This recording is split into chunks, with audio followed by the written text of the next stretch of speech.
The call that changed everything it was a quiet night in Palo Alto. The kind of night where the trees barely moved, where the air felt still, almost frozen in time. Sundar Pichai sat alone in his study, the soft glow of a desk lamp casting long shadows across the bookshelves that lined the walls. Outside, the moonlight bathed the quiet neighborhood in silver. The world, or at least his part of it, seemed asleep. And yet, something in the air didn't feel quite right. He had just closed his laptop, feeling a mixture of exhaustion and satisfaction. It had been another long day filled with meetings, strategy sessions, and decisions that could shape the future of billions of people. But for Sundar, work was never just about numbers or technology. It was about people. It was about the quiet promise he had made to himself years ago when he left Chennai to study in the United States. That promise, whispered only in his heart, was to always stay grounded. To never forget where he came from. Just as he reached for the light switch to finally end the day, his phone vibrated. A single buzz.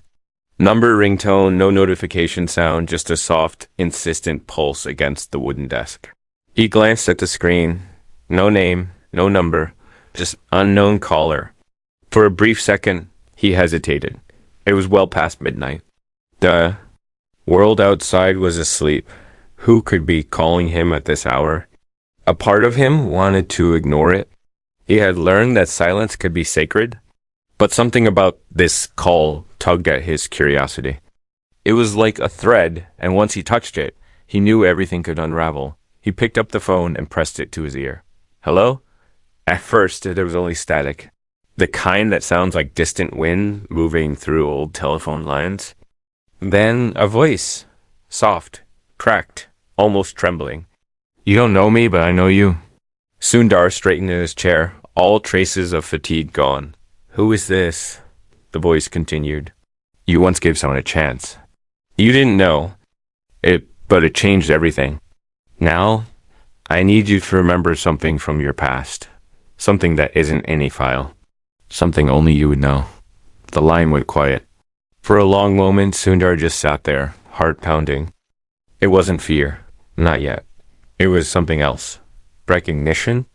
Doubt? A ghost from a forgotten memory stirring back to life?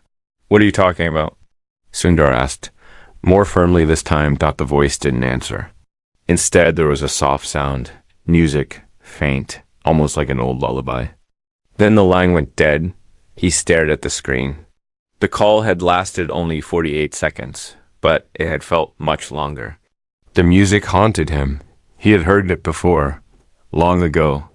Maybe when he was a child. Or perhaps during one of those quiet evenings with his mother in Chennai, when the radio played old Tamil songs while the smell of jasmine and tea filled their small apartment. He stood up and walked to the window. The moon still hung in the sky, indifferent to the questions swirling in his mind. Everything outside looked the same. And yet, everything inside him had shifted. As he turned away from the window. His eyes landed on a small wooden box tucked away on one of the lower shelves. It had been a gift from his father years ago. He had never opened it, not really. Inside were old photos, letters, and a few keepsakes from his childhood. For some reason, tonight he felt drawn to it. He knelt down and opened the box slowly. The hinges creaking softly. The first thing he saw was a photo of his father, standing outside their home in Chennai, smiling with pride. Beneath it, a folded piece of paper, yellowed with age. He opened it carefully. It was a letter written in his own handwriting. He didn't remember writing it. It said, "If you ever forget who you are, look for the song." He read the sentence. Again, slowly. The words made his skin prickle. This wasn't coincidence. Someone was trying to remind him of something. But what? He closed the box and sat back on his heels. His mind raced. Who was the caller? What did they want? How did they know about the letter? And why now? He couldn't sleep. Not anymore. Instead, he sat back at his desk and opened his laptop again. He began searching for the melody he had heard on the phone. Typing vague keywords, old lyrics, anything that might help him find it. After almost an hour, he found something. An old recording, a folk song from a village in Tamil Nadu, one that hadn't been played on the radio in decades. his heart stopped. For a moment, when he read the title, The Road Home, that's when he knew this wasn't just about the past. It was about a journey. Something was pulling him back to his roots. Not for nostalgia, not for comfort, but for a reason that he didn't yet understand. He leaned back in his chair and took a deep breath. Everything he had built, every decision he had made, had brought him here. But now the path ahead was unclear. As dawn began to touch the sky with soft pink light, Sundar picked up his phone again. This time, he wasn't waiting for a call. He was making one. He dialed a number he hadn't called in years. It rang 4 times before someone picked up. A voice answered, weary with sleep. Hello? Sundar hesitated for just a second. He said, his voice soft. Do you remember that song? The one we used to listen to at night when I couldn't sleep. There was silence on the other end, then a soft gasp. Yes, she said. But why are you asking now?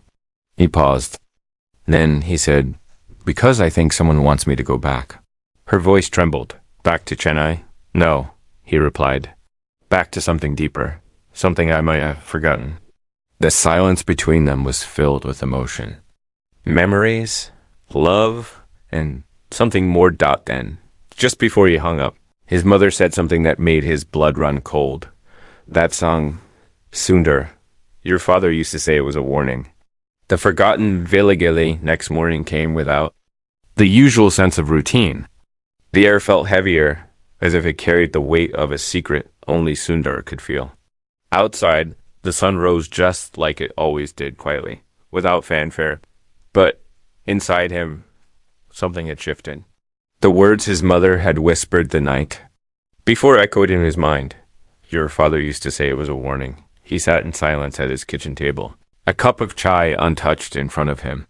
The steam curled lazily upward, but his eyes were far away, staring past the window, past the skyline, into a place he hadn't visited in years, his childhood. More specifically, a village he barely remembered. A place his parents rarely talked about. He knew they had grown up in a small rural area before moving to Chennai. He knew there had been something painful there, something they had chosen to leave behind. But what he hadn't known until last night was that the song, The Road Home, had a deeper meaning, a warning, and now that song had found its way back. To him through a voice cloaked in mystery. After a few moments of hesitation, he called his mother again. Her voice was softer this time, slower, like she had been expecting the call.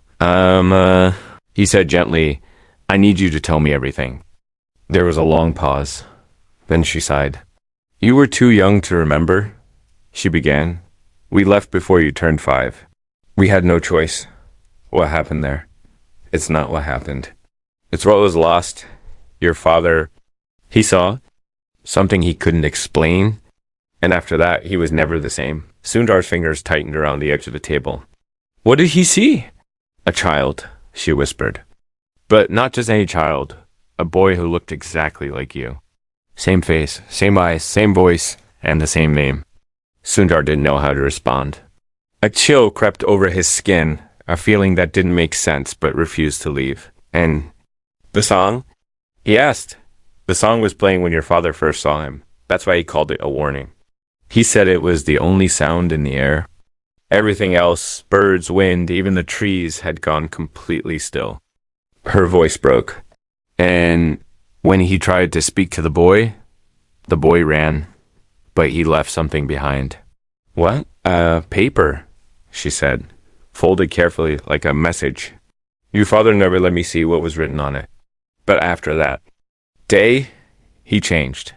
We moved to Chennai within a month. He never spoke about it again. Sundar was silent. The air in his kitchen suddenly felt too thin, like there wasn't enough of it to breathe. Do you know the name of the village? He asked. She hesitated. Yes, but you won't find it on a map. Tell me anyway. Asterisk Canner Lake, she said slowly. Not the one in Kerala. This is different. It's tucked deep in Tamil Nadu, in the hills where no one really goes. Anymore. It's said to be cursed. Do you believe that? She didn't answer. And maybe that silence was the answer he needed. By the end of the day, Sundar had made his decision. He arranged a trip, Not as a CEO, not as the head of a tech empire, but as a son looking for something buried in the past. He didn't tell anyone at work. No public itinerary. No press. Just a quiet booking under a name no one would recognize. He needed space. He needed truth. And for the first time in years, he needed clarity. The flight to Chennai felt different. This time, not nostalgic, not comfortable. It felt like stepping into a story that had been waiting for him.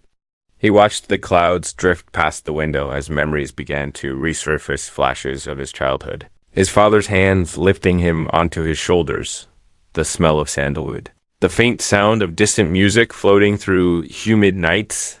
When he landed, the air smelled of earth and rain. He was met by an old family friend, Krishna, who had worked for his father years ago. A man with kind eyes and a strong silence about him. "You really want to go there?"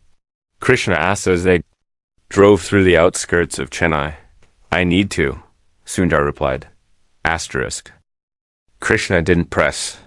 Instead, he told him how the road to Canner Lake was almost forgotten, how people who lived near it avoided it, and how years ago, entire families had left without explanation.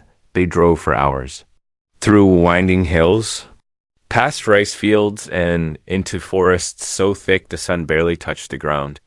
The deeper they went, the quieter the world became. And Sundar noticed it just as his mother had said. No birds, no rustling trees. Only silence. When they finally reached the outskirts of the village, there's no welcome sign. No sign of life at all. Just an old wooden archway, half collapsed, with faded letters barely visible through years of decay. They got out of the car. And Sundar stepped onto the dirt path leading into the village. The air smelled different, older, like memories that had never been allowed to fade. As they walked, he saw what remained of homes, cracked walls, broken roofs, wild plants growing through stone and wood. The village wasn't abandoned, it was swallowed. No one lives here anymore. Sundar asked. Krishna shook his head. Only one man. Who? The one who remembers. They found him near the edge of the lake. An old man sitting alone on a stone bench, staring out at the water. His clothes were simple, his beard white as snow. When he turned to look at Sundar, there was no surprise in his eyes, only recognition. "You came," the old man said. Sundar felt a cold shiver run through his spine. "You know who I am?" Man nodded. "I've been waiting." "Why?" The old man pointed to the lake. "Because the reflection has returned." Sundar walked slowly to the edge and looked into the water. And for a second he couldn't breathe. In the reflection, there were two of him. One was his own face. Older, worn by time. The other was a boy. No more than 10, standing just behind him, wearing old clothes, his eyes wide. And in his hand, a folded paper. Sundar spun around. There was no one there. But the old man whispered. "He always comes back before the truth arrives." The sky began to darken, not with sunset, but with something heavier, the kind of darkness that feels alive. The air grew colder. Krishna stepped closer, placing a hand on Sundar's shoulder. "We should leave," Krishna said quietly. But Sundar shook his head. Not yet. He turned back to the old man. "What is this place?" The old man looked him in the eye. "It's where the story ends or begins, depending on what you choose to remember." And then, from deep within the trees, that same music returned. Soft, haunting, unmistakable. The road home. But this time, it wasn't distant. It was coming closer. Asterisk the face in the forest. Sound of the music moved like mist through the trees, gentle. At first, but growing sharper with every note. It wasn't loud. It didn't need to be. There was something about it that pierced deeper than volume could reach. It was as though the melody was not being heard with the ears, but remembered by the bones. Sundar stood frozen at the edge of the lake, his eyes locked on the forest where the song now echoed from. Krishna was no longer speaking. Even the old man on the stone bench had gone silent, his gaze fixed into the trees as though he saw something no one else could. The music twisted through the branches. It had no rhythm, no clear instruments, just an echo, rising and falling like breath. Sundar felt it wrap around him, warm at first, then suddenly cold, like fingers brushing the back of his neck. He stepped forward without thinking, drawn by something beyond his control. The trees seemed to lean back, making space for him. Krishna called his name softly, but it sounded far away. You mustn't follow it. The old man warned, his voice now trembling. The song doesn't call for answers. It calls for memories. But Sundar couldn't stop. Something had changed inside him the moment he saw the boy's reflection in the lake. It wasn't fear that pushed him forward. It was something stranger, familiarity. As if the boy in the reflection had always been there, waiting, just out of view. He needed to find him. As he stepped into the trees, the air grew cooler. Light filtered through the leaves in narrow beams, dancing on the ground like liquid gold. Every few steps, he would catch a glimpse, just for a moment, of a small figure darting between trees, too quick to see clearly. But Sundar knew it was the boy. He called out, "Who are you?" No answer. He kept walking, deeper into the woods. The trees grew denser, the light dimmer. The song remained in the air, but now it was slower, more delicate. Like a lullaby sung by someone who had lost everything. Then, suddenly, he came upon a clearing, and in the middle stood a small house. It was strange, almost untouched by time. The paint had faded, and vines crawled up the walls, but it still stood with an eerie completeness, like it had been waiting. The front door was slightly open. Inside, the air seemed thicker, darker. Sundar approached, heart pounding. He pushed the door open gently.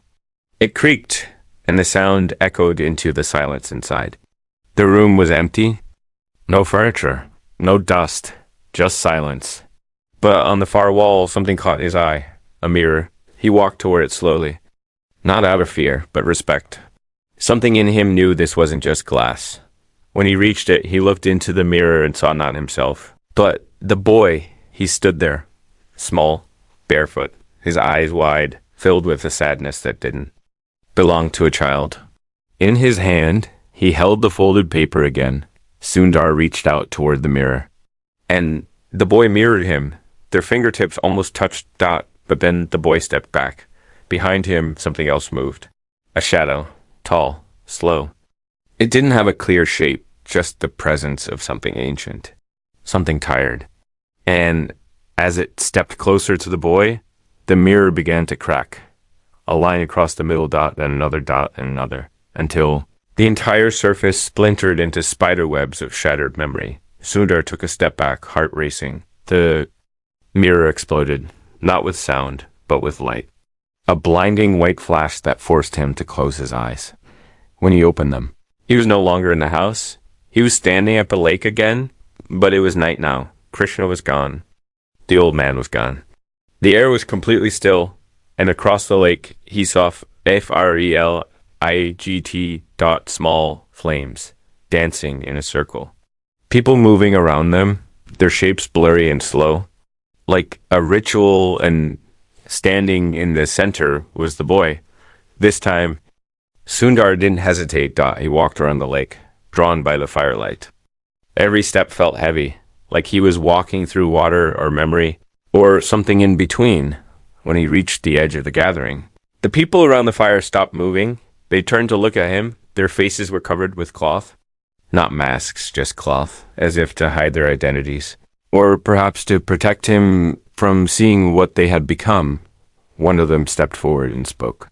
Not in anger, not in welcome. "He came back." Sundar nodded. "I'm looking for him." "The boy." The figure nodded slowly. "You're not just looking for him. You're looking for what you left behind." "What did I leave behind?" The figure stepped aside, and there was the boy, standing at the edge of the fire, the folded paper still in his hand. Sundar knelt down slowly. "What's your name?" The boy tilted his head. "Don't you know?" Sundar looked into his eyes, and then in the firelight, he saw it. This wasn't just a boy. This was him. Not just in the way a photo might resemble someone. Not a twin. Not a double. This was him, a memory, a soul, a fragment of a moment that had been broken and hidden and buried long ago. "What happened to you?" Sundar whispered. The boy stepped closer and finally unfolded the paper. It was the same note he had found in the wooden box in his house. If you ever forget who you are, look for the song. But now there was something more. Beneath those words was a new line. You forgot me. The fire behind the boy roared suddenly, bright and furious, casting long shadows that danced across the trees. And the boy said, "You promised not to." Sundar felt the weight of it hit him, a moment lost in time. A part of himself he had chosen to forget, not out of cruelty, not out of carelessness, but out of pain. As a child, in this village, something had happened. Something that had frightened him so deeply, his mind had locked it away. But the boy had remained, waiting for him to return, waiting to be remembered, waiting to be whole again. And now, in the flames, in the song, in the silence, that forgotten self stood in front of him. But just as Sundar reached out to take the boy's hand, something moved in the forest again. A sound like dry leaves cracking under heavy steps. The boy's eyes widened with fear. "He's coming," the boy whispered. "Who?" Sundar asked asterisk, but the boy didn't answer. He just ran into the dark. And the fire went out. Sundar stood alone in the darkness. Only the echo of the music remained, and it was fading. Asterisk, the one who waits in silence. The forest was dark in a way Sundar had never experienced before. It wasn't just the absence of light, it was a kind of darkness that felt alive, heavy, breathing, pressing against his skin like 1,000 unseen hands. The fire was gone. The boy was gone. The people with cloth over their faces gone. Only the music remained, but even that was weakening, retreating like the last heartbeat of something ancient and dying. He stood very still.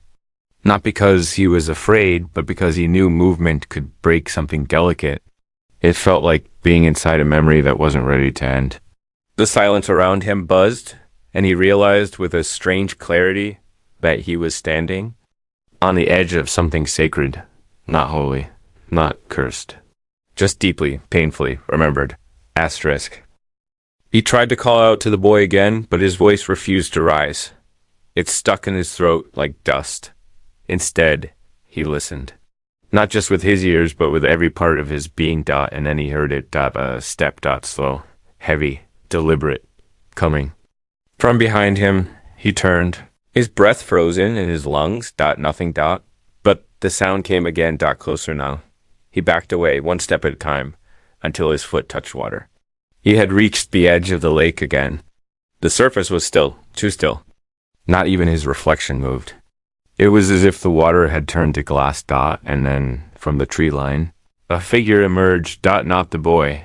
This was something else. Taller, older, wrapped in black cloth from head to toe.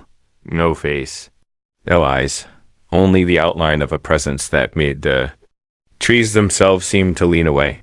It didn't walk, it glided, slow and smooth, as if the earth bent to carry it forward. Sundar couldn't move. Not out of fear, but because part of him knew this was what he had come for. This figure, this shadow, had been waiting, not to hurt him, not to haunt him, but to ask him a question. "Do you remember now?" The figure asked. The voice wasn't loud, but it shook something loose inside him. Sundar's mind flashed images he couldn't control. A child running through this forest, a cry in the night, a fall, a wound, someone being left behind. "No," Sundar said, voice shaking. "I don't remember everything." The figure tilted its head like it was disappointed, or maybe sad. "You left him," the figure whispered. "When you were small, you saw the fall, you heard the cry, and you ran." Sundar's knees weakened, because now the image returned. Clear and cruel, he had been playing by the lake, not alone. With another boy. Same height, same voice. His cousin. He had slipped, hit his head on a stone by the water. Sundar, too frightened to understand what had happened, had run all the way home, crying, shaking, unable to speak. By the time the adults returned to the lake, the boy was gone. They said he had drowned. But no body was ever found. They searched the water for days. And eventually It moved on Dot. So had Sundar Dot until now. He dropped to his knees, staring at the still surface of the lake, his reflection blurring with tears. I was a child, Sundar whispered. I didn't know what I saw. But you knew what you forgot? The figure replied. Why bring me back now? Sundar asked. Why the song? The calls? The mirrors? The figure moved closer, and though its face could not be seen, Sundar felt it looking deep inside him, because he never left. What do you mean? The figure slowly raised an arm and pointed to the lake. He stayed. In the water, in the trees, in the song. In the part of your mind that you sealed shut, he has waited for you to open the door. Sundar stared at the water again, Dot, and then something broke the surface. A small hand dot followed by another dot, and then, slowly, carefully, the boy emerged from the lake, Dot not gasping for air. Not soaked or shaking, Dot, just calmed, Dot still, Dot his eyes locked onto Sundar's, and this time the sadness was gone, Dot, in its place was something deeper, Dot, a question. Why did you leave me? The boy asked Dot, the words struck like a blade. Sundar's voice cracked. I didn't understand. I was afraid, but you forgot me. Sundar nodded, the pain like a weight on his chest. I did. And I've been running from that moment ever since. The boy stepped onto the shore, leaving no footprints behind. He reached out his hand, Dot, not to blame, not to punish, but to connect. Dot. Sundar took it, Dot, and the moment their fingers touched, the world changed. Not violently, Dot, not loudly, Dot, just deeply. Dot, the trees rustled again. The stars returned, the lake shimmered, and the music began anew, gentler this time. Full of sorrow, but also healing. The figure in black bowed slightly, then dissolved into mist. Dot, the boy spoke. One last time. You didn't come back to remember me, he said. You came back to forgive yourself. Sundar nodded, tears falling freely now. I see you, he whispered. I won't forget again. The boy smiled, and with that he turned and walked across the surface of the lake, fading into the light. Sundar stood alone again, but this time the silence didn't feel empty, Dot. It felt whole. He turned and walked back toward the village, each step lighter than the last. As he reached the ruins, he saw Krishna waiting, concern on his face. You were gone for hours, Krishna said. Sundar looked at him, surprised. No, he replied softly. I've only just arrived. Asterisk, the burden of truth village felt. Different when Sundar returned. It was still broken, still covered in vines and dust and years of forgotten footsteps. But the silence had changed. It no longer pressed down on his shoulders like a punishment. It wrapped around him like something older, something patient, something that had been waiting not to haunt him, but to show him the truth. Krishna stood by the car, arms crossed, his expression unreadable. Sundar walked slowly toward him, every step echoing with a memory he now carried in full. You saw him, didn't you? Krishna asked. Sundar nodded double quotes and Krishna's voice was quiet, as though he already knew the answer. He forgave me, Sundar said. Krishna closed his eyes for a moment, and Sundar could tell there was something he had been holding back, something he had not told him.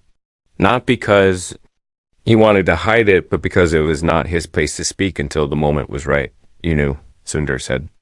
Didn't you? Krishna opened his eyes. I didn't know what you would find. I only knew something had been left behind. Something your father couldn't bring himself to face. He thought leaving would erase it. But forgetting isn't. Healing. They sat on the stone steps of what had once been the village schoolhouse.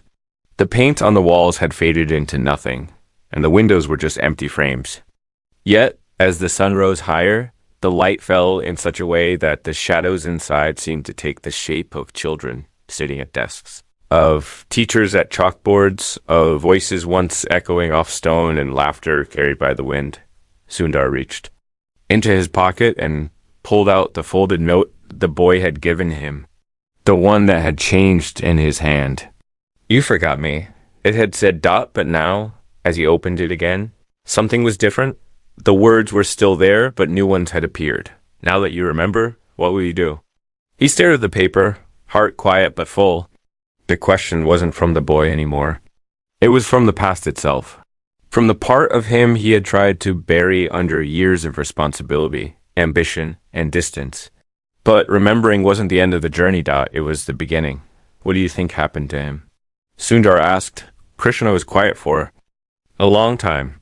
Some people think souls trapped by unfinished stories stay behind until they are seen. Not mourned, not pitied. Just seen.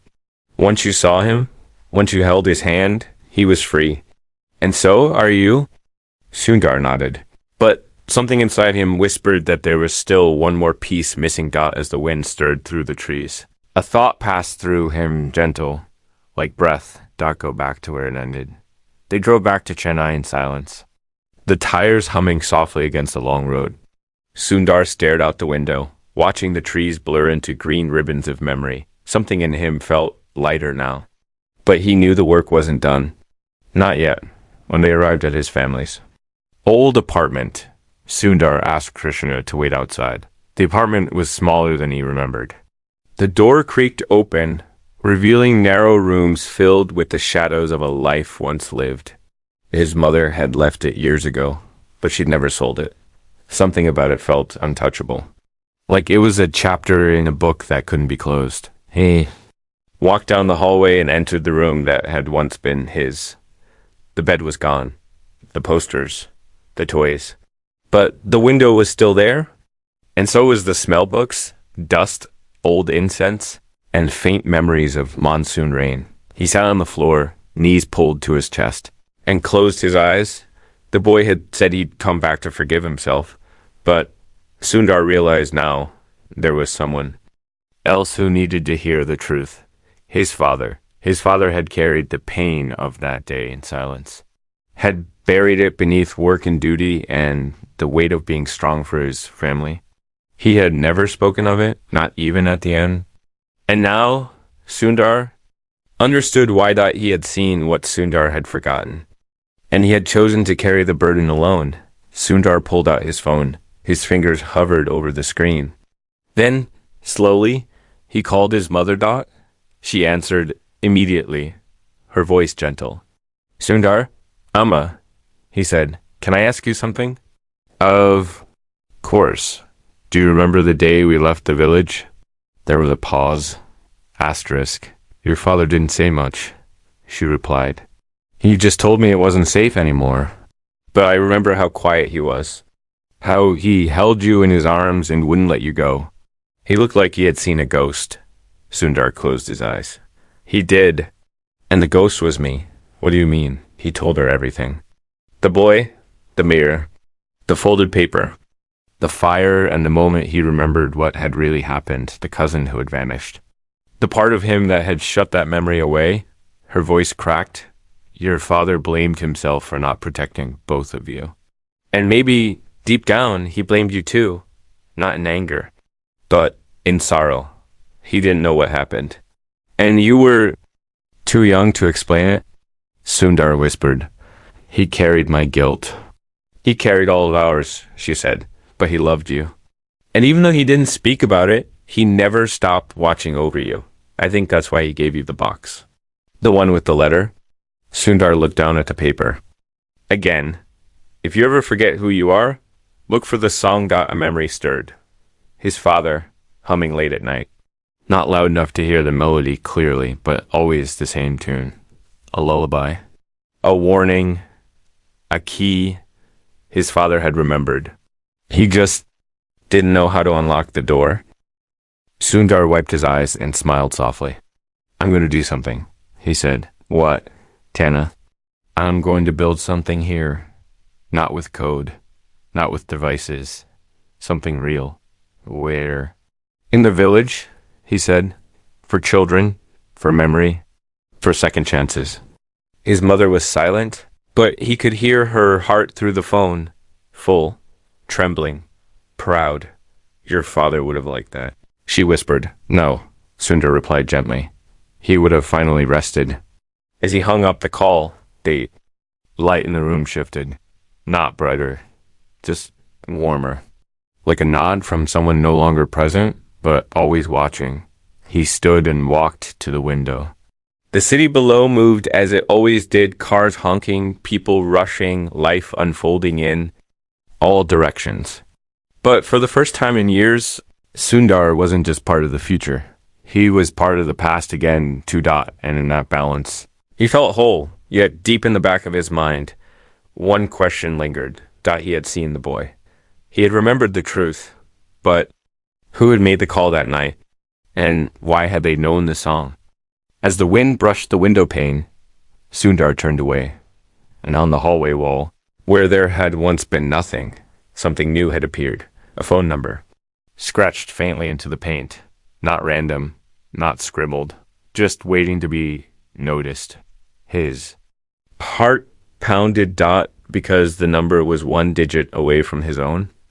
Asterisk. The number that wasn't his numbers on the hallway wall looked like they had been there for years, almost erased by time, barely visible in the dim light. Sundar stared at them without moving, heart pounding in his chest. It wasn't just the numbers themselves that frightened him. It was what they meant. They were nearly identical to his own phone number, but one digit was different. Just one. Almost like a mirror dot or a shadow.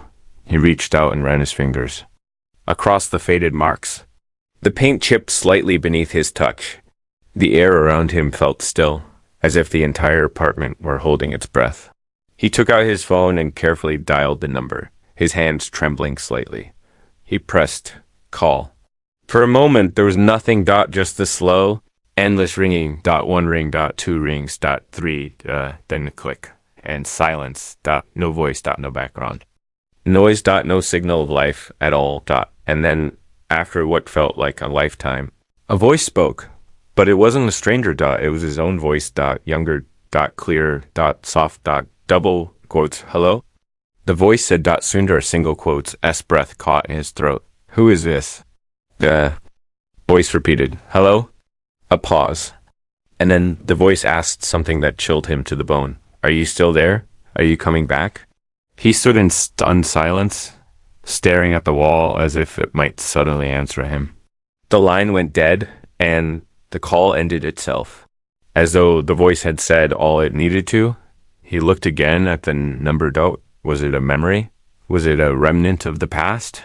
Or had something somewhere refused to let go of him until he understood everything? He sat on the floor of the hallway for a long time, trying to make sense of it all. The village, the boy, the song, the reflection, the forgiveness, and now his own voice reaching across time, space, or memory, asking if he was still coming back. He wasn't sure if he'd ever get a real answer, but he knew now what had to come next. It wasn't just about closure. It was about healing, not only for himself, but for the generations before him. The stories they carried, the wounds they hid, the secrets they buried in silence, hoping time would take care of what the heart could not. 2 months later, he returned to Canner Lake. Not alone. This time, with him were a group of architects, teachers, and counselors. People who didn't come for money or fame, but for purpose. On the ground where the village once stood, he began building again, not to recreate what was lost, but to offer something new. A learning center for children. A memorial garden. A quiet place by the lake where stories could be shared, not buried. He named it Pichai, the path. A Tamil word that echoed both journey and return. They unearthed old stones as they cleared the space, and each one carried the weight of memory. Under one tree, they found a rusted bell, the kind used in the old village schoolhouse. Sundar held it in his hands for a long moment, then placed it at the entrance of the new building. Not as a decoration, but as a reminder. In the evenings, he would walk by the lake, and sometimes he swore he could still hear the song. Faint, like a lullaby on the wind, but it didn't scare him anymore. It made him feel whole. One day, as construction neared completion, a small boy came running up to him. He had dark eyes, curious and kind. He held something tightly in his hand. Sir, the boy said breathlessly, I found this near the trees. He opened his palm. It was a stone. Flat, smooth, carved with a single word .su.darm. It was his full name, not just Sundar, but Sundar and beauty in the ancient tongue. He hadn't heard that name in decades. He knelt down and looked into the boy's eyes. Do you know what this word means? Sundar asked Dot. The boy shook his head. It means beauty, Sundar said. Not the kind you see, the kind you feel, the kind that lasts. The boy nodded slowly, then ran off to join the others. Sundar stood up and looked around. The buildings were rising. Children were laughing. Stories were being shared. And the wind was warm. He thought of his father, his cousin, the boy by the lake, the one who waited, and his own voice asking, Are you coming back? He had come back, and not just to the village. He had returned to himself, too. The part he left behind, to the silence that now sang. That night, as he lay in a modest guest house beside the lake, his phone buzzed once a message, from an unlisted number, it. Read, thank you for remembering me, and beneath it, a voice message. He pressed play, the boy's voice, gentle, no longer sad, you are free now. Sundar smiled and closed his eyes. The stars outside twinkling in the still water, for the first time in a long time. The song was gone, and the silence was enough. Asterisk.